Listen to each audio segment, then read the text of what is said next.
7岁那年，他人生中第一次落水的夜晚，莱利亚发现自己转世到了小说里。落水的时候，他以为自己要死了，所幸附近的一个孩子救了他，牧师们还试着按压他的胸口急救。他醒来时像金鱼喷水一样吐出了水，牧师们想把他带去病房，但莱利亚拼命说自己没事，然后回到了房间。他用热水洗漱了一番，换了衣服，浑身颤抖着。他没有被淹死，自己的秘密也没被发现，他奇迹般的得救了，但还是止不住的颤抖。他勉强躺在毯子上，像块石头一样蜷缩着，最后终于睡着了。第二天，牧师们又来到他的房间看望，面对刚从睡梦中醒来的他们有些不知所措，生怕这件事传到莱利亚的祖国。莱利亚茫然地盯着牧师，回想起昨晚做的梦，梦里出现了他的前世，前世的他是个病人，他躺在床上等待着死亡降临的那一天。作为一个整天卧床的病人，他没什么可做的，整天就是看小说玩游戏。前世的他每天就是这样反复玩游戏，看言情小说。有一天，他一直等待的死亡终于来临，死去的那一刻，他似乎在恐惧中感受到了一丝解脱。他祈祷着，如果能重生，就让他转世到正在玩的炼金术游戏炼金术抽奖里吧。这是个荒谬的祈祷，但他转世的愿望却实现了。如果听到了我的祈祷，就该好好听清楚啊！他没有转世成游戏主角，而是成了小说里的一个角色。从他出生到现在走过的人生轨迹和原著故事的走向并无二致，可以合理推测，他的生活并非每一天都记录在小说里，他的角色并非主角，而是个配角，甚至还会在故事发展到一半的时候死去。即便他不觉得自己的人生有多特别，可也从没想过会成为以别人为主角的小说里的配角。他感觉被命运背叛了，即便心里更难受了，可情绪还是稍微缓解了一些。提前知道剧情是好事吗？现在他才7岁，距离死亡还有很长时间。殿下利奥王子，您真的没事吗？回过神后，他转向还在嘟囔的牧师们。溺水事件后，这位王子看起来毫无生气，他是个出了名体弱的王子，王储差点溺水身亡，要是被高官们知道，他们都得死。莱利亚假意咳嗽了一声，我没事，你们都可以走了。莱利亚为什么会在这儿呢？这都要怪王储。奥瑞利亚帝国现在的皇帝是莱迪奥斯·奥瑞利亚，他的妹妹爱丽丝皇女虽然已经去世，这位公主生前爱上了他的护卫骑士，并生下了一个孩子，即莱利亚，那个就是这具身体的主人莱利亚·奥瑞利亚。父亲是平民，母亲爱丽丝生下了莱利亚后不久去世，皇位争斗引发的帝国内部的大混乱下，这些要素聚集在一起的结果，莱利亚成为被遗忘的皇族，住在皇城末端的小塔里，仅靠一些女仆给他的食物果腹，他们对我照顾的并不好。有一天，一切都安静了下来，莱利亚突然被皇帝带走了。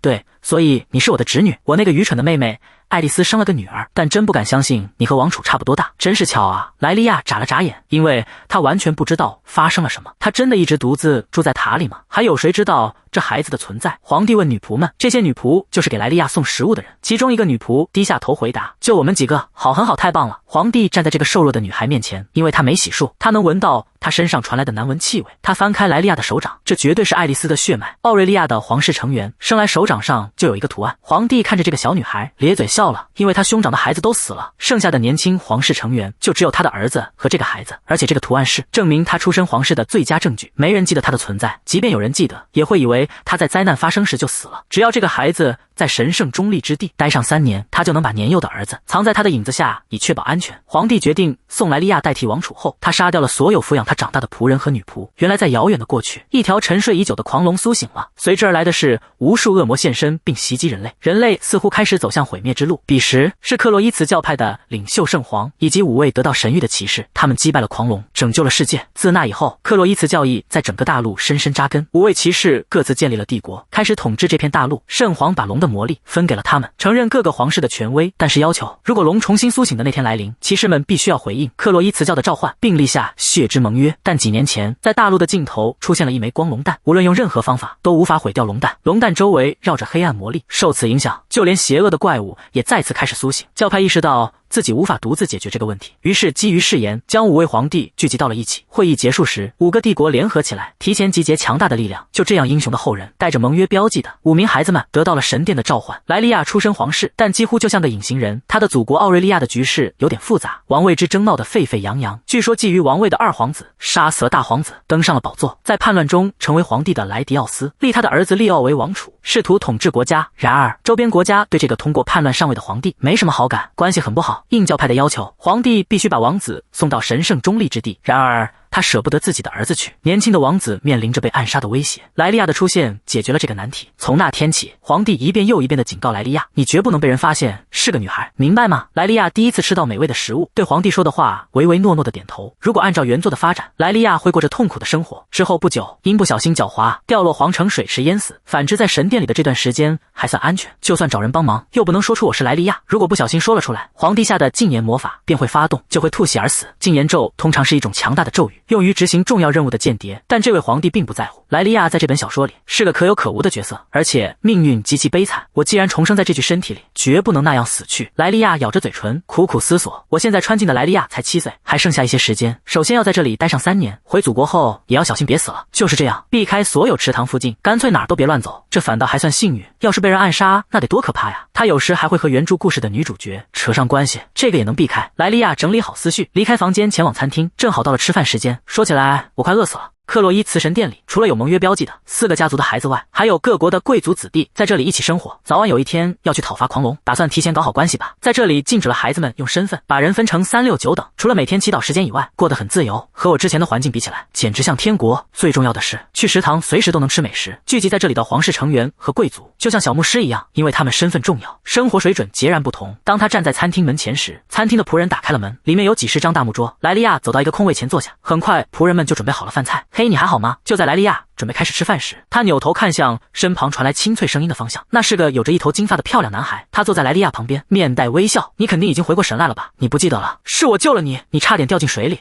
谢谢你。莱利亚尴尬地笑了笑。这个年仅10岁的孩子有着惊人的美貌，但他说话有点粗俗。不管怎样，他不是莱利亚想亲近的人。他可是原著故事里的主角，他叫罗密欧·罗斯贝尔，罗斯贝尔帝国的王子。在原著故事中，他是打败恶龙后归来的战斗主角之一，并且对女主角一见钟情。他的性格本应非常温柔优雅，莱利亚只是目光呆滞地看着他。别光看着我，说话呀，你嘴巴是有个洞吗？温柔优雅，我觉得他一点都没有。非常感谢你，莱利亚轻声回应道。罗密欧笑着说道，谢谢。就这样，你不是说你是王储吗？就一句谢谢就完事了。莱利亚低下头道，你想从我这儿得到什么？那当然，等牧师在祈祷时间来找我的时候，告诉他们我去你房间睡觉了，让他们别叫醒我。我还以为让我帮什么呢？这是让我帮你翘课呀。罗密欧接着说道，我平时就调皮捣蛋，而你是王子，他们会相信你的。怎么样？我明白了。莱利亚喃喃地回答道，我们这对话挺不错的。罗密欧咧嘴一笑，开始吃仆人给他端来的饭菜。至少他吃饭的样子看起来很优雅，但性格很糟糕啊。我在这儿要多吃点，来这儿最大的好处就是能好好吃饭。很明显，回到祖国后他就没法好好吃饭了。随着小说情节发展，皇帝会有所改变，而他回国后不久，莱利亚的生活却不会有任何改变。这时罗密欧又跟他搭话了，你手掌上也有图案吗？我对奥瑞利亚的图案很好奇，能给我看看吗？好的。莱利亚张开手掌展示图案，罗密欧饶有兴趣的把他和自己手掌上的图案做比较。就在这时，餐厅门口热闹起来，随着一个孩子走进来，坐在几张桌子旁的孩子们都把目光投向了他。罗密欧看向那边，自言自语道，我不喜欢他。为什么？罗密欧说的这个人莱利亚认识，格里菲斯·尼西亚，尼西亚帝国最小的王子，他是打败恶龙队伍的领导者之一，后来成为历史上最强的骑士。他也爱上了女主角。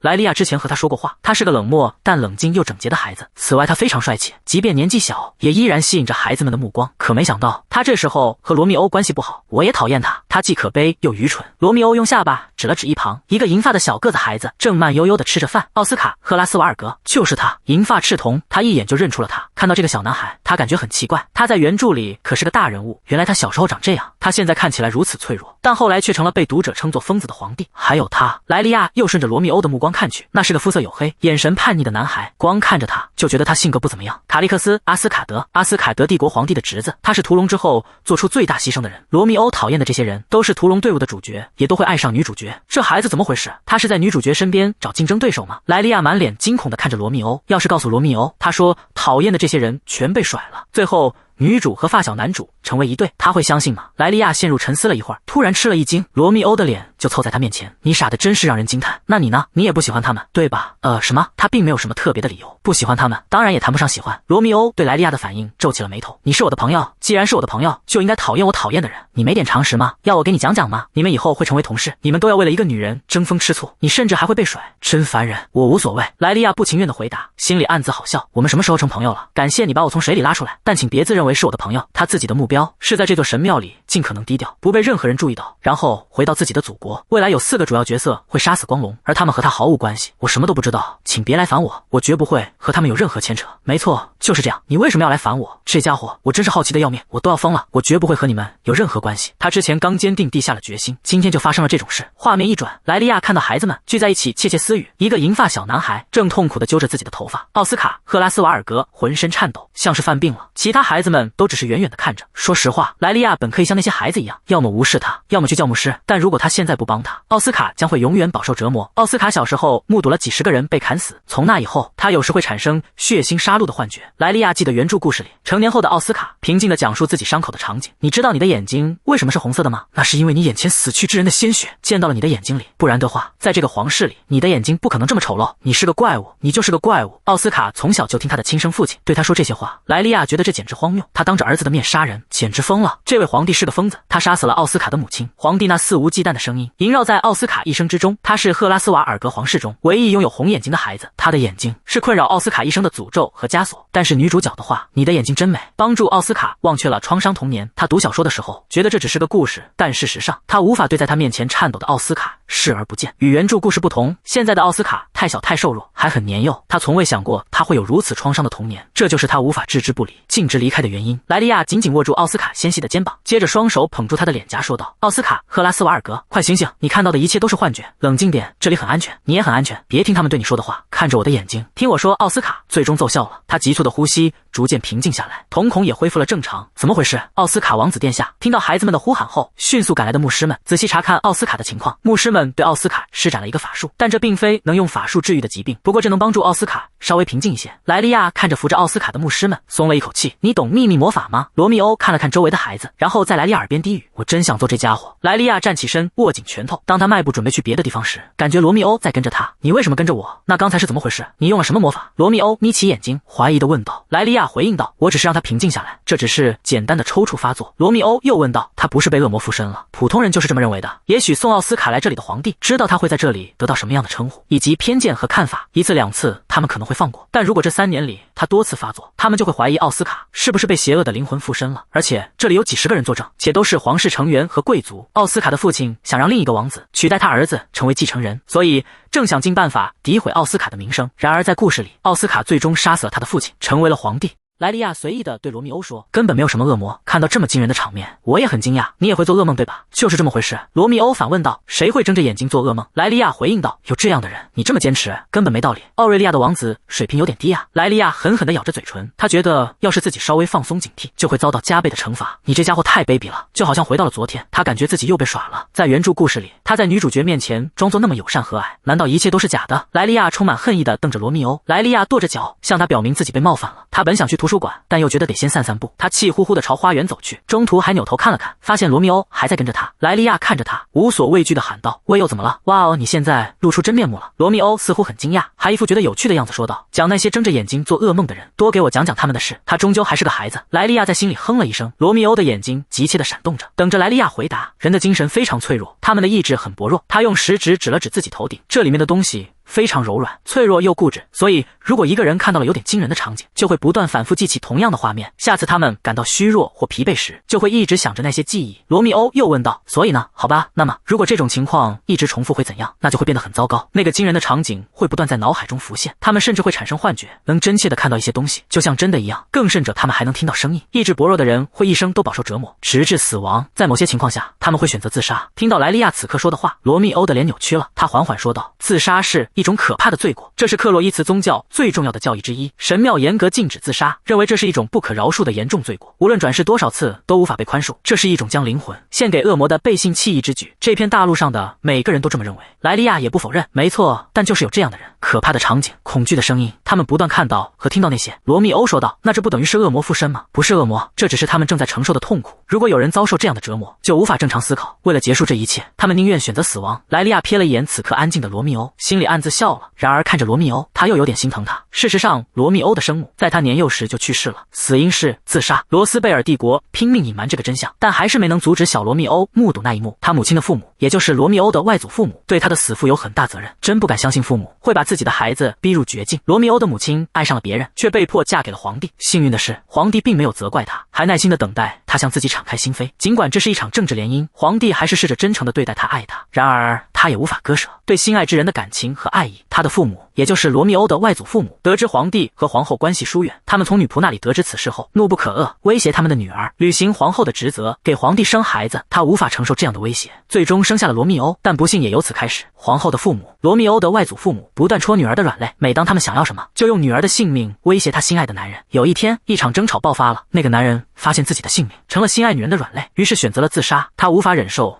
只要自己活着，皇后就会痛苦一生。从那以后，罗密欧的母亲遭受着失去挚爱的痛苦，一直煎熬着。他开始听到和看到心爱之人在他眼前死去的幻觉，他甚至产生了那个男人向他索命的幻觉。他的病情越来越严重，开始出现抽搐，还患上了梦游症。很快就有传言说皇后被恶魔附身了。在遭受了这么多痛苦之后，他像心爱之人一样，选择以自杀的方式寻求解脱。他从未想过小罗密欧会目睹那一幕。罗密欧听到过贵族们私下里对皇宫指指点点，他们说肯定是前皇后被恶魔附身了。至于他的儿子罗密欧王子，谁知道他会不会也被恶魔附身？在温柔的继母和父亲的宠爱下长大的罗密欧，虽然没有像奥斯卡一样被幻觉幻听折磨，但我知道他内心的伤并没有消失，对恶魔的恐惧更是如此。这是原作里罗密欧亲口告白女主说的内容，所以我不能主动表现出知道的样子。总有一天，你心里的伤口会治愈的。想到这里，莱利亚说道：“不管怎样，这不是恶魔的问题。实际上，我都不知道是不是真的有恶魔，只有那些给你带来伤痛的人。”罗密欧缓缓说道：“要是把这话告诉神官何大人，会被当成异教徒的。”是啊，好吧，我在这儿应该保持低调。要是奥瑞利亚王储被传言是异教徒会怎样？皇帝可能会把他掐死。莱利亚沉思片刻后，瞪了罗密欧一眼，似乎莱利亚说的话让罗密欧有点不安。他看起来既兴奋又难过，还带着恐惧。莱利亚装作强硬，握紧拳头：“你要是告诉别人，你就死定了。”罗密欧问道：“你现在是在威胁我吗？这么低阶？”“没错，我会杀了你，你明白吗？”罗密欧看起来有点害怕，看到他脸上的表情，莱利亚受到了鼓舞。再怎么转，还不就是个10岁的小屁孩？莱利亚一脸傲慢地拍了拍自己的胸口：“从现在起，你要叫我哥，不叫我老大。”听到这话，罗密欧的脸扭曲了：“什么？我不喜欢这样，为什么是我？明明是我发现了你的弱点。”“那叫我队长。”莱利亚说道。罗密欧皱起眉头，他看起来不明白自己为什么要这么做，但最后他还是点了点头。他大概觉得叫他队长比叫哥要好得多。那从现在起，多给我讲讲，我不会告诉任何人。当莱利亚盯着他时，罗密欧的表情有点扭曲，他大概知道他在等他叫队长。谢谢你，队长。莱利亚不打算卷入其中，不知怎地，他未来会成为打败狂龙的英雄。他会没事的，这只是个孩子而已。莱利亚觉得有点不对劲，但为时已晚。画面一转，来到了第二天，莱利亚看到罗密欧跑到他房间来玩，心里烦透了。莱利亚早上醒来洗漱完，就发现罗密欧已经在这儿了。罗密欧正躺在沙发上看书，他凑近一看，是本只有市中心书店才卖的幽默故事书。莱利亚尴尬地伸手去拿桌上的零食，看样子是罗密欧买的。你看这书看得开心吗？队长，你想看看吗？罗密欧把旁边另一本书递给他。莱利亚一边翻开书一边说：“这也太幼稚了，有什么好笑的？”然而没过一会儿，莱利亚的笑声就充满了整个房间。罗密欧一脸无奈地看着他。就在这时，敲门声响起，莱利亚听到有人在敲他的门。平时来他房间的只有牧师，牧师每次都会等莱利亚允许才进来，但此刻门那边却很安静。莱利亚看向坐在桌子对面的罗密欧，停顿了一下后，罗密欧叹了口气，迅速起身朝门口走去。我都没指使你，你就去了，还挺靠谱。他这模样还真像个小弟呢，感觉还挺省心的。没错，他至少得在这儿待3年，要是有个小弟，日子或许会舒服不少。但打开门后，出现的却是个意料之外的人。我还以为是牧师来叫我们去祷告呢。什么是你？罗密欧大声喊道。来莱利亚房间的是奥斯卡，就是昨天晕倒还浑身发抖的那个。我在问你话呢，你来这儿干嘛？小鬼，你哑巴了？要不要我帮你开口？罗密欧，你这是……莱利亚尴尬极了。罗密欧在温馨的家庭中长大，他到底从哪儿学来这些话的？即便如此，奥斯卡也没有表现出丝毫害怕罗密欧的样子。他以后可是要当皇帝的人。莱利亚听说过传言，说他会是个可怕的皇帝，但他肯定内心强大。莱利亚听说过传言，说他会是个可怕的皇帝，但他肯定内心强大。在罗密欧对奥斯卡说出更难听的话之前，莱利亚站了出来。嘿，罗密欧，别吓唬大老远来看我们的小朋友。好的，队长。听到莱利亚的话，罗密欧的嘴角抿成了一条直线，然后乖乖的往旁边让了让。显然他很听莱利亚的话。先坐下吧。莱利亚拍了拍旁边的座位。奥斯卡犹豫了一下，然后在他旁边坐下。那个，谢谢你昨天帮我，我就是想来跟你说这个，就这些。不客气，小事一桩。莱利亚回答时表情略带尴尬。其实他本来是打算不管的，但是他担心了一阵子，听到谢谢你昨天帮我这句话时，莫名的感到羞愧和内疚。很抱歉你经历了那些。莱利亚指着桌上的零食对奥斯卡说：“你饿不饿？要不要吃点零食？”虽然是罗密欧带来的零食，但莱利亚还是好心的，拿了些饼干给奥斯卡。他想通过给奥斯卡零食来减轻自己的愧疚感。罗密欧关上门回来后，虽然有一肚子话想说，但还是憋住了。他坐在奥斯卡对面，一脸不满的上下打量着他，他看起来心情很不好。然而奥斯卡却完全不在意，不仅发神经，说话还这么结巴啊。罗密欧问奥斯卡。莱利亚瞪了罗密欧一眼，罗密欧把目光移开了。奥斯卡手里拿着饼干开口说道：“有时候我会紧张，不，只有被吓到的时候才会这样。那岂不是每天都这样？”罗密欧故意结巴着取笑奥斯卡，他那嘲讽的态度十分明显。嘿，别这样。听到莱利亚的话，罗密欧哼了一声，别拿朋友开玩笑，谁是他朋友？谁愿意跟他这种人做朋友？罗密欧冲着奥斯卡大喊，然后气呼呼的哼了一声。他径直走进莱利亚的书房，把莱利亚和奥斯卡留在了客厅。这孩子他才10岁，就是个小学生。莱利亚看着罗密欧的背影，叹了口气，替他向奥斯卡道歉。对不起，奥斯卡，我替他向你道歉。虽然他表现得像个坏人，但本性不坏。哦，没关系，反正他也没说错，我没有朋友。什么？莱利亚疑惑地问道。像我这样会发抖、会犯病的人，谁会喜欢这样的小孩呢？听到奥斯卡的话，莱利亚皱起了眉头。奥斯卡看起来伤透了心，莱利亚心里没来由的一阵难过。你不过是个孩子，为什么要这么想呢？嘿，你怎么能这么说呢？你怎么会没朋友？你可以和我做朋友呀，我还去帮了你呢。要是我不喜欢你会帮你吗？所以别这么想了。奥斯卡问道。我又不是经常犯病，就算我犯病，你真的还会帮我吗？莱利亚毫不犹豫地回答。那当然会，谢谢你。听到莱利亚的回答，奥斯卡低下头沉默了一会儿，似乎有些不好意思，还局促地搓着手指。他抬起头想问什么。你知道我的名字吗？知道呀，你是赫拉斯瓦尔格帝国的王子，直到昨天我都一直安安静静的，就像不存在一样。莱利亚一直想表现得若无其事，但他实在没办法装作没看到奥斯卡在地上发抖，看着莱利亚叹气。奥斯卡指了指罗密欧待的房间。话说回来，他为什么叫你队长？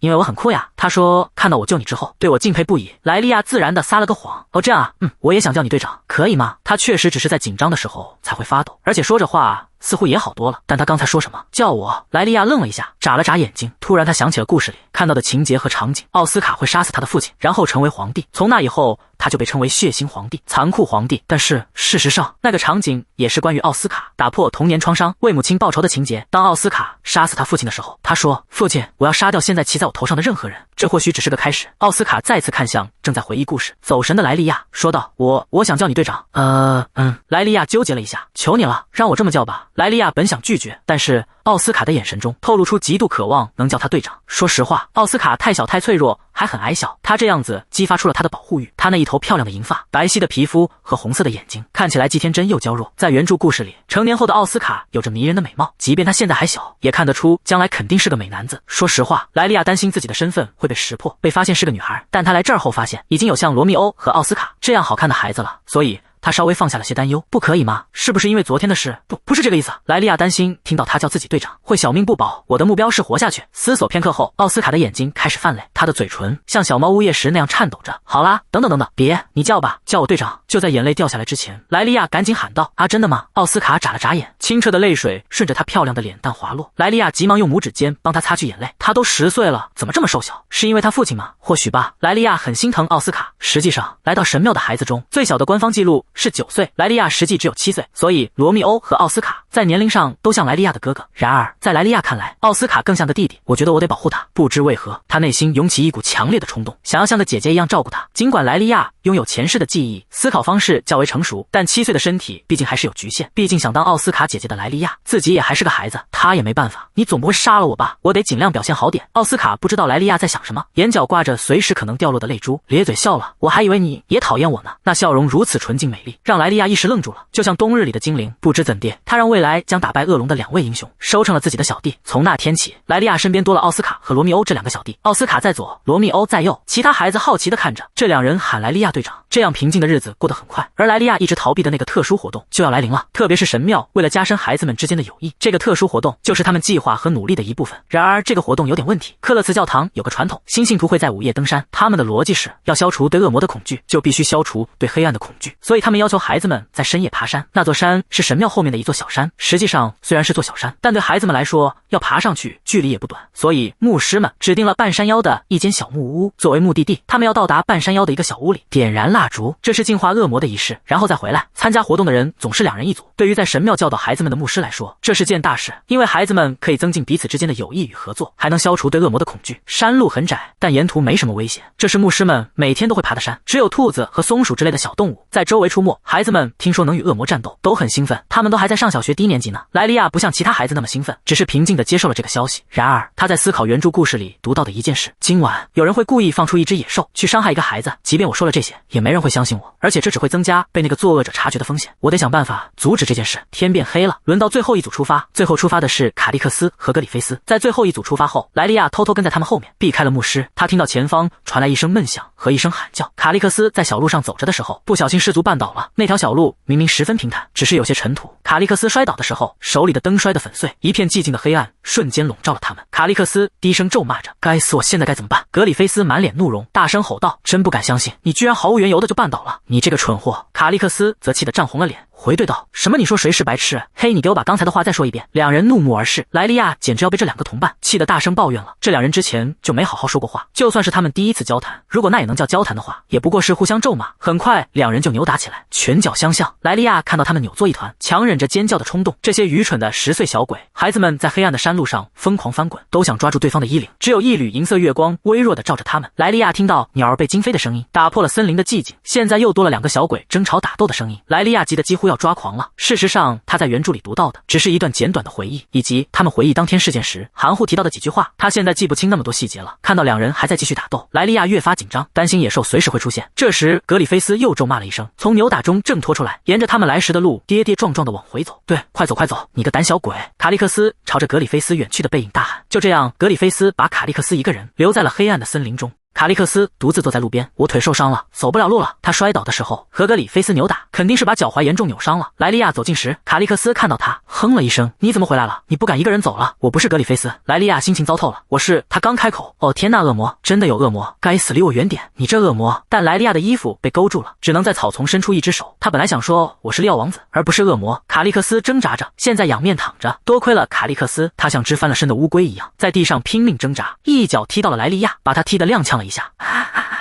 而卡利克斯用受伤的脚踢了莱利亚，疼得尖叫起来。莱利亚弓着腰，幸灾乐祸地皱着眉头，他活该。过了好一会儿，莱利亚才向卡利克斯解释清楚，他不是恶魔。卡利克斯本来就扭伤的脚踝，因为踢了莱利亚变得更严重了。莱利亚眉头紧皱，语气急促且坚决：“我们现在就走，必须赶紧下山，一刻都不能耽搁。”卡利克斯满脸无奈，指了指自己的脚，苦笑着说：“你看看我这脚，根本没法走路，咱们实在没别的办法，只能在这儿等到天亮。”莱利亚张了张嘴，刚吐出一个“你”，后面的话却被咽了回去，心里暗自怒骂：“你这个一无所知还满不在乎的混蛋！”紧接着，莱利亚满心的委屈与愤懑再也压抑不住，在心底嘶喊：“我大老远跑上来是为了救别人，结果还被踢了一脚！”莱利亚气得冒烟。卡利克斯躺下来，用手臂当枕头，看起来准备睡觉了。这家伙是不是疯了？莱利亚紧盯着卡利克斯，眼中满是焦急与愤怒，内心歇斯底里的呐喊：“你当真打算在这儿倒头就睡？你知不知道，要是就这么稀里糊涂睡过去，等醒来，你这条胳膊可就没了。照这样下去，我别无选择，只能说出真相，尽管你绝对不可能相信我。”莱利亚思前想后，最终还是选择半吐实情。他看向卡利克斯说道：“嘿，你可能不信，但野兽很快就会出现。”卡利克斯听闻直接回应：“这太荒谬了，他当然不信。”莱利亚深深地叹了口气，犹豫了一下，他小心翼翼地问卡利克斯：“你相信你叔叔吗？”一瞬间，卡利克斯猛地坐起来，全身紧绷，他伸手一把抓住莱利亚的衣领：“有人派你来的对吧？”卡利克斯用力摇晃着莱利亚的衣领，就像要从一个空钱包里摇出硬币一样。“谁会派谁啊？奥瑞利亚皇帝把我送到神庙来的。你这个疯子，我叔叔他没派你来对吧？”莱利亚无奈地举起双手，仰头看着从天空洒下的月光，而不是看眼前这个让人抓狂的疯子。“我是奥瑞利亚的王储，阿斯卡德皇帝怎么会派我来？你是不是傻？你的叔叔他试图取你性命。原来阿斯加德帝国一片充满沙漠与魔法的土地被无情的暴政所摧毁，这个国家迫使所有人，无论成人还是儿童，都从事繁重累人的劳动，任由他们受苦，而这一切都是因为阿斯卡德的皇帝。”对卡利克斯来说，他依旧是一位备受爱戴的叔叔，但对于阿斯卡德那位残暴的皇帝来说，卡利克斯不过是他眼中钉。哈，那到底怎么回事？你是说我叔叔要派野兽来杀我？这很难让人相信，但这就是事实。我了解我叔叔，不，陛下想杀了我，所以我宁愿死。反正……莱利亚看着似乎已经放弃的卡利克斯，既震惊又心疼，他又躺了下去，好像真的一心求死，还不屑地瞥了他一眼：“现在滚开！你说过野兽要来了。”莱利亚思索了一会儿，说实话，如果是他一个人，他是不会到这儿来的。据他所知，就算野兽出现，他也不应该会死，但还是有一点点死亡的风险，不像原著里的角色那样能平安无事。不，就算他不死，卡利克斯今天也还是会受重伤。他知道他的命运，无法装作看不见，是内疚责任感，还有另一条生命的重量，让他觉得有义务帮助这个孩子，所以他没打算一个人走。莱利亚深吸一口气，然后下定了决心：“卡利克斯，对不起。”“什么对不起？走开！你要是不想死就快走，我现在要把你打晕，就算疼你也忍着点。”卡利克斯瞪大双眼，满脸惊愕，话刚出口便被打断。“你神！”莱利亚站起身，用尽全身力气用棍子打在卡利克斯的头上，所幸一下子就把他打晕了。要是没成功，我还打算再试几次呢，这算是万幸了。他费了好大劲才把卡利克斯背到背上，站了起来。他开始胡乱地走着，想不出办法解开这条像被魔法扭曲了的路。莱利亚继续走着，听着树叶沙沙作响和鸟儿的鸣叫声，接着他听到一阵沙沙声，莱利亚的脊梁骨瞬间僵住了。莱利亚抱紧背着卡利克斯的胳膊，心想野兽随时可能出现。然而他很快就松了口气。从灌木丛中出来的是格里菲斯。“不是野兽，你是谁？”格里菲斯皱着眉头问道。他手里拿着一种光，但仔细一看，里面全是萤火虫。莱利亚表明自己的身份，说道：“我是奥拉利亚的王储。”听闻此言，格里菲斯回应道：“我知道，但是你为什么在这儿？”莱利亚微微皱起眉头，轻叹了口气说道：“那个吗？哈，此事说来话长，实在不是三言两语能讲清楚的。但眼下情况紧急，抱歉，我实在抽不出时间跟你解释了。莱利亚神色凝重，语气急促地说道：“这件事的缘由太过复杂，一时难以说清。但不管你信不信，一头凶猛的野兽马上就要现身了。这地方已经极度危险，你必须立刻跟我走。”格里菲斯斩钉截铁地说道：“这可是祭司们每日必至的山，向来安宁平和，根本就不存在什么野兽。”莱利亚神情严肃，目光中满是焦急，郑重说道：“咱们走着瞧，看你等会儿碰到那头狼后还能不能这么说。不管怎样，你得跟我一起，赶紧离开这座山。”格里菲斯眉头紧皱，看着蜿蜒曲折的道路，忍不住抱怨道：“这些路径像迷宫一样错综复杂。”莱利亚微微点头，目光坚定地回应：“我知道，不过肯定在某个地方有出口。”格里菲斯嘴角轻扬，带着几分自信：“我已经找到路了。”这么想来，他推测到对方回去后发现路很奇怪，所以就用那些萤火虫做了个发光的盒子，然后又回来了。他不禁猜测，难道对方是在担心卡利克斯吗？他之前以为他把卡利克斯丢下，自己一个人回神庙了，还骂他是个坏人。在小说里，他们的诡计似乎有交集。这时格里菲斯问道：“但那家伙是怎么回事？看起来他是吓得昏过去了。其实是我把他打晕的。”莱利亚在心里说出了真相，然后跟着格里菲斯的脚步。突然，格里菲斯猛地回头：“你干嘛？”莱利亚也条件反射地转过身，都没问为什么。他瞬间感觉到背后有一股巨大的力量，不由得注意到了。就在他转身的同时，莱利亚尖叫一声，向前迈了一步。他低头一看，野兽的爪子就在他小腹附近，沾满了血。他们面前的野兽流着口水，盯着他们。抓了莱利亚的肚子后，野兽往后退了一步。他大概在盘算着什么时候冲上去，一口咬断他们的脖子。这地方怎么会有野兽？格里菲斯看起来相当困惑。要是看到恶魔，我都不会这么惊讶。